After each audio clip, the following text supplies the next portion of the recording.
And to provide more analysis, joining us from Washington is our valuable guest, Mrs. Ginger Chapman, lawyer and political analyst. A very warm welcome to my focus, and it's a pleasure to have you with me today.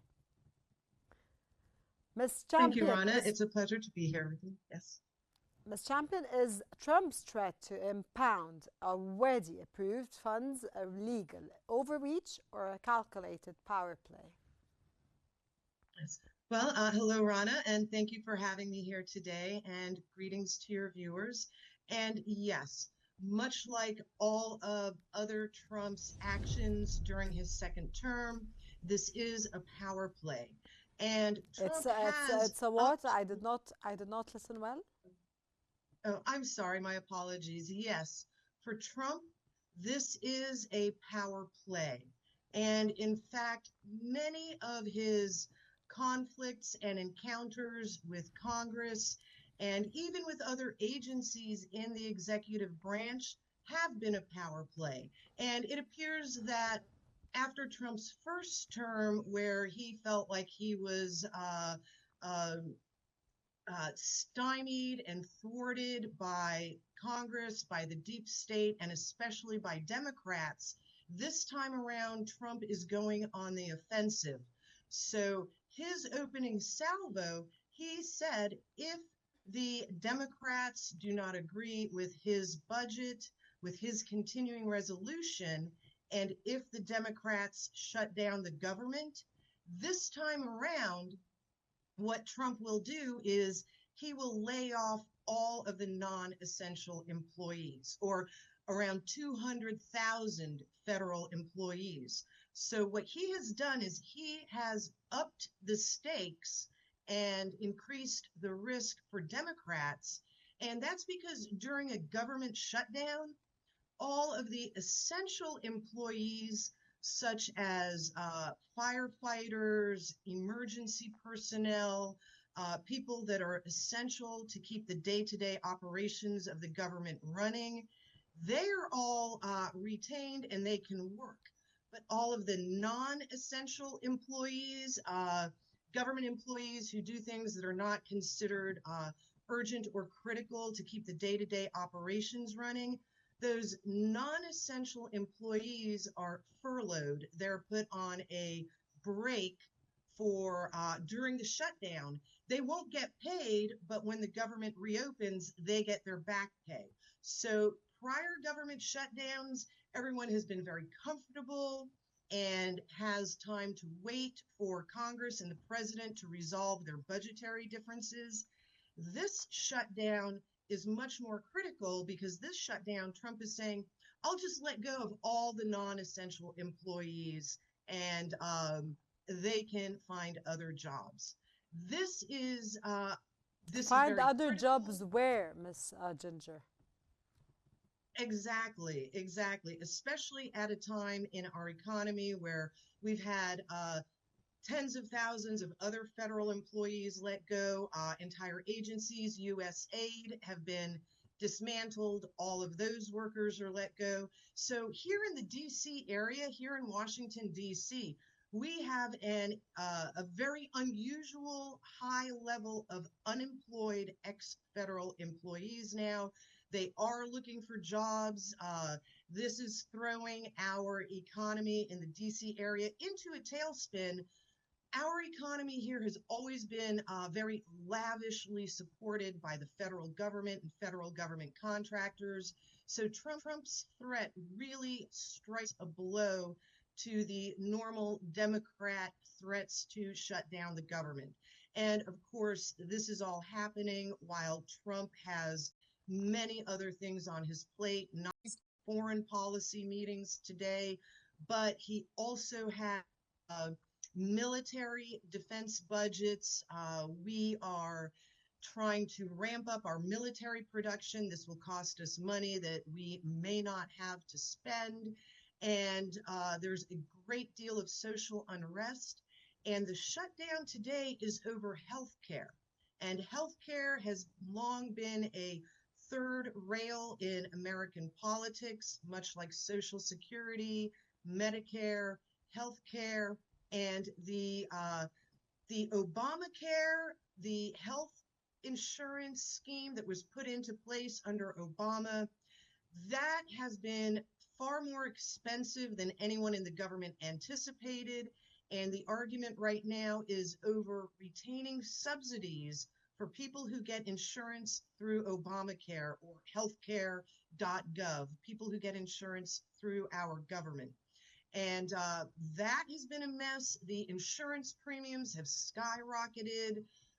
That's a reflection of how broken our medical system is. So we have a broken medical system. We have a loss of trust in our government's ability to accomplish anything. Trump has a great deal on his plate right now, and this government shutdown over budget is happening at a time for Trump where he cannot afford any more chaos and disorder on Capitol Hill in Washington, D.C. So people across the country are going to be watching Trump, watching our Congress to see what they can resolve. But the next few days this week is going to be very tense for American citizens and for Congress and the president. Only this week, Mrs. Ginger Chapman, is going to be very stressful for the U.S. citizens. Rana, you make an excellent point. The American people have been very stressed, very polarized, and we have rioting in our streets, in our major cities.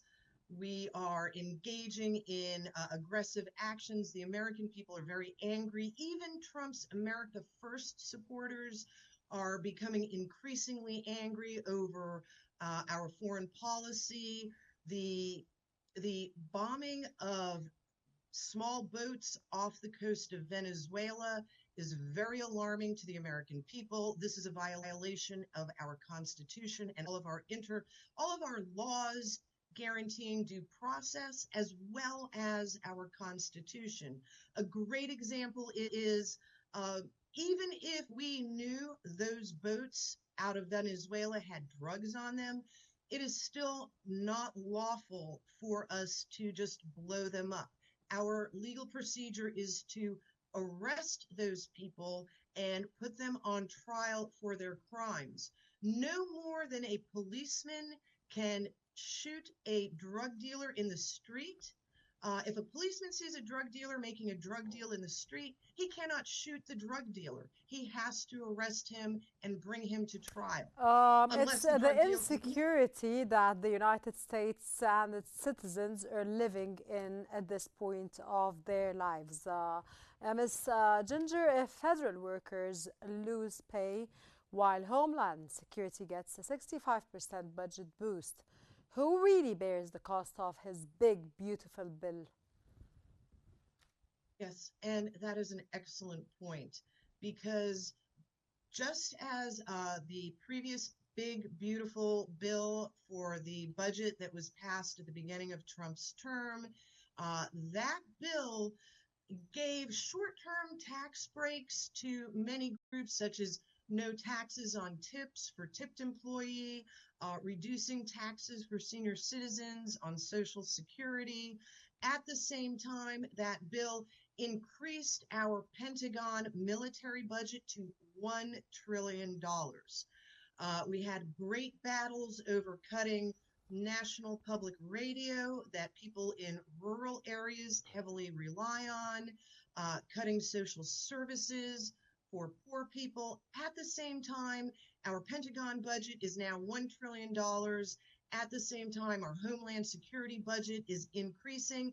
At the same time that we are sending billions of dollars overseas to Israel and to NATO and Ukraine, we were, in order to carry out these wars of aggression that the American people are opposed to.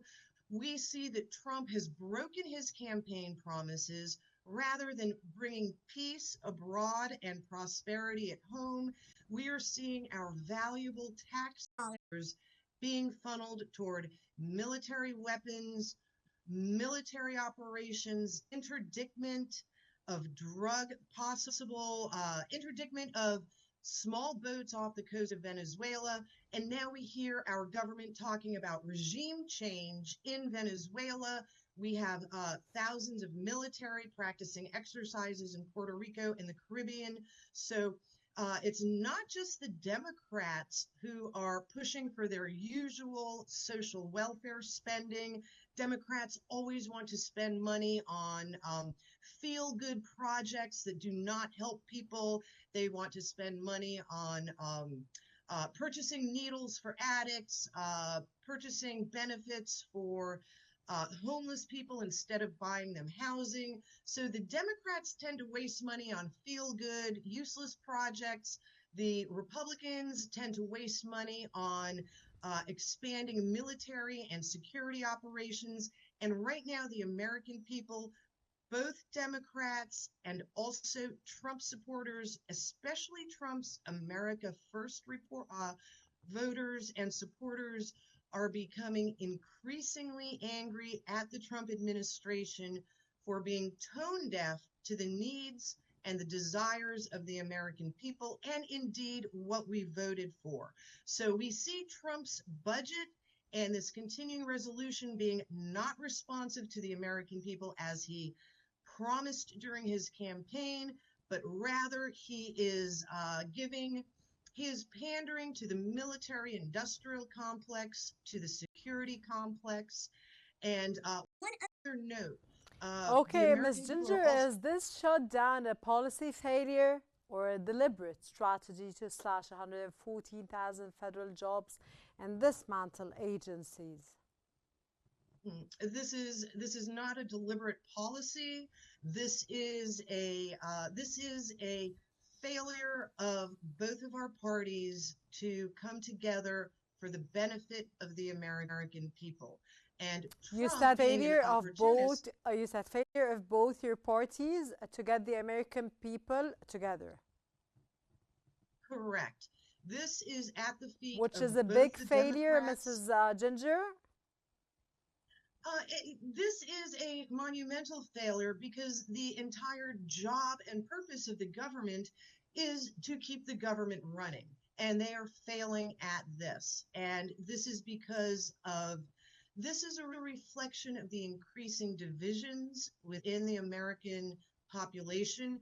And we are not just now divided between Democrats and Republicans.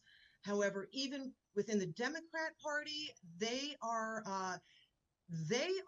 having schisms within the Democrat Party, surprisingly caused by the assassination of Charlie Kirk. Many Democrats are now leaving the Democrat Party, joining the independents because they're unhappy. At the same time, we have many Republicans in the Republican Party angry at Donald Trump for failing on his campaign promises and switching from America First to Israel First. So this is a breakdown in Mrs. both parties Ginger and our Chapman. government. Mhm. You always know it's a pleasure to have you with me, and I love your, of course, intellectual, informative knowledge, but unfortunately I'm out of time. That was Miss Ginger Chapman, lawyer and political analyst. Thank you very much for your valuable, informative insights.